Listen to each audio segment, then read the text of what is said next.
Tucker Carlson has made super controversial comments in a new interview that has many agreeing with him, while DC elites figure out how to keep the Jeffrey Epstein stories buried.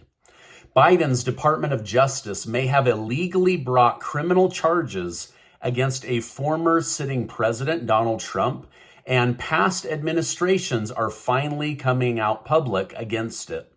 Nancy Pelosi says Joe Biden is going to lose the 2024 election because he's doing zero campaigning to try to win.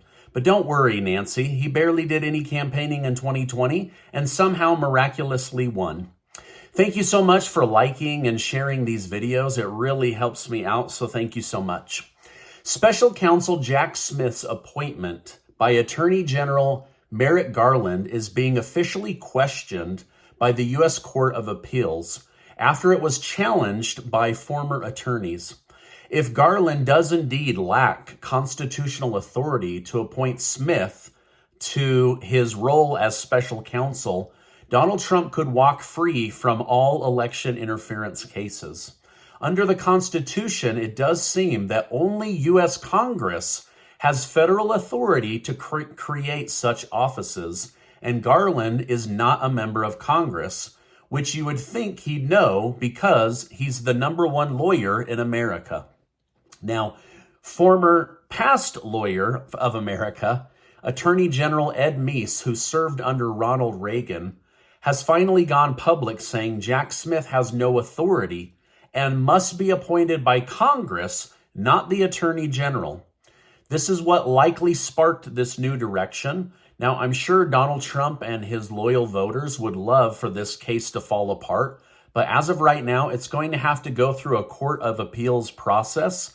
But this whole thing could be over and Donald Trump moving on to the next case that they will bring against him. Now, during a new interview with Breitbart, former President Donald Trump credited Jack Smith with helping him in his current campaign by stating, "I think I'd be leading anyway, but I wouldn't be leading by this much. People are really angry about the weaponization." Now, when it comes to the strength of the case against Trump, Trump clarified that he was carrying out his duty as president to investigate what appeared to be a fraudulent election full of anomalies, which he says is not considered campaigning, but part of his duty as president. Now, just to name a few, Biden lost Ohio, and he also lost Florida, and he also lost 18 of the 19 bellwether counties that have predicted a president for between 50 to 100 years. So there are significant anomalies, and this is part of why Trump was concerned. Now, as the 2024 election nears, Trump has squashed talks about who his vice president will be, denying that it even matters very much. During the same interview with Breitbart, Trump stated, "If you study the history of presidential runs, a vice president has never made a difference, which is surprising. It's a one-night story, and then they're back to regular evening news. They're voting for the president. They're not voting for the vice president." Now, I didn't expect Trump to take this stance, but do you agree or disagree? Do you care who the vice president is, since they're basically one position away from being the president of the United States? For example, I think it was pretty important who the vice president was for Joe Biden, but maybe not. Nobody seemed to care that it was Kamala Harris. So I don't know. Let me know your thoughts down below. Also, how about Trump saying that he wouldn't be as popular if it wasn't for the Democrats trying to ruin his life and his run for president? That's pretty amazing to admit that out loud. Now, speaking of an alleged insurrection, anti-Israel protesters calling for a ceasefire interrupted assembly proceedings in California's state capital. The assembly forced lawmakers to flee for their lives and caused them to end the session early. Now, in regards to January 6th, people were charged for obstructing an official proceeding.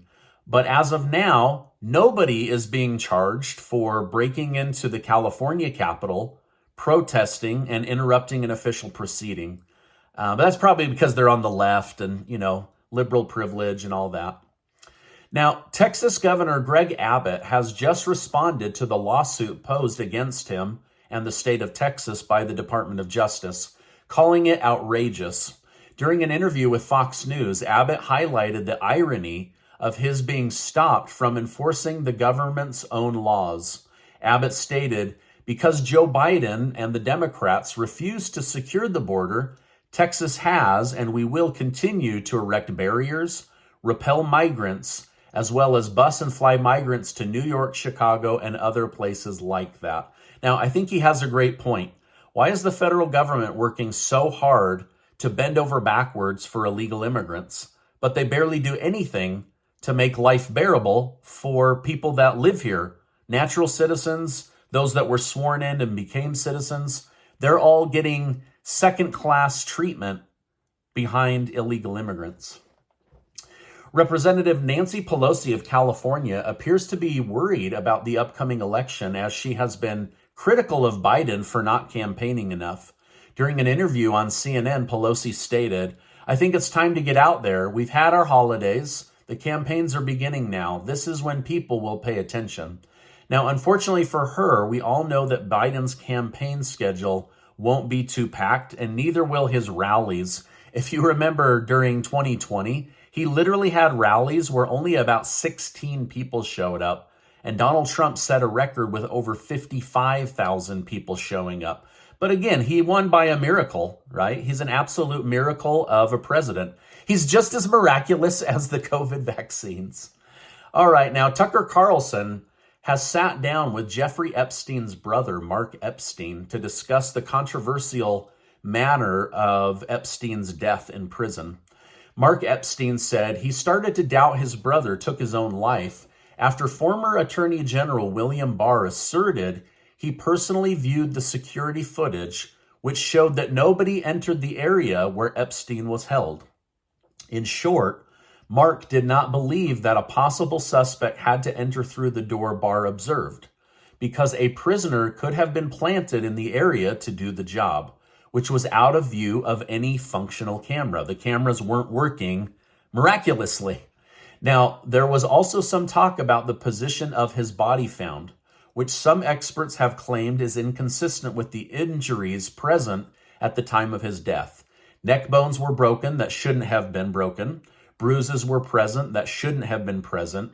Cameras that should have captured the cell suddenly weren't working.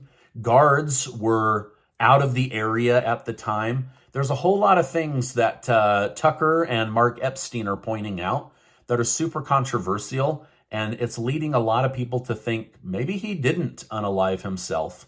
In fact, a new poll out this morning shows a majority of Americans do not believe Jeffrey Epstein unalived himself in prison, and the fact that guards and cameras weren't there capturing or being vigilant makes the whole thing all the more suspicious.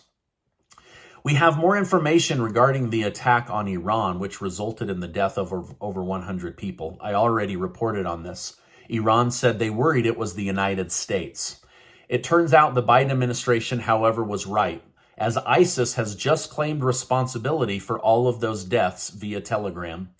The Sunni Muslim group claimed that 2 of their members wore explosive belts to carry out the attack, which seems to be corroborated by security footage. While it may seem unlikely that Muslims would attack other Muslims, it's important to realize that there are different factions of Islam, and they hate each other. They don't agree on how to treat women, or how to praise Allah, or how to worship their prophet Muhammad. But now the Iran's vice president has publicly vowed revenge against ISIS. So I guess Iran and the United States now have a common enemy, but we can't let ISIS come back and grow. They have to be wiped out again. Okay, back in Israel, Defense Minister Yoav Gallant has just given some insight on how Gaza could be run after the war with Hamas is over. As of now, it appears that Israel will continue destroying infrastructure built by Hamas, even after the group has been destroyed. Overall, when it's all said and done, Israel will still maintain occupational freedom in Gaza to keep the threat of Hamas at bay. But will they allow non-hostile local Palestinians to govern?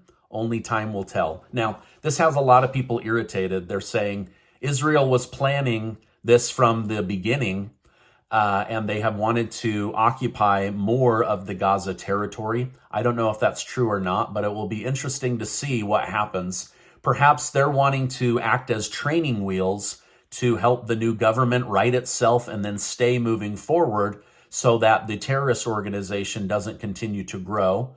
Or maybe they just want all that land. I don't really know. Now, this is my update for today. I want to remind you that you are amazing. Thank you so much for stopping by. I know there's a lot of places to get your news, so thank you for supporting the channel. Hey, if you want to support it further, give this video a like and share it on Facebook and Twitter. I would really appreciate that. Make sure to check out this video before you leave, and I will see you on the next video.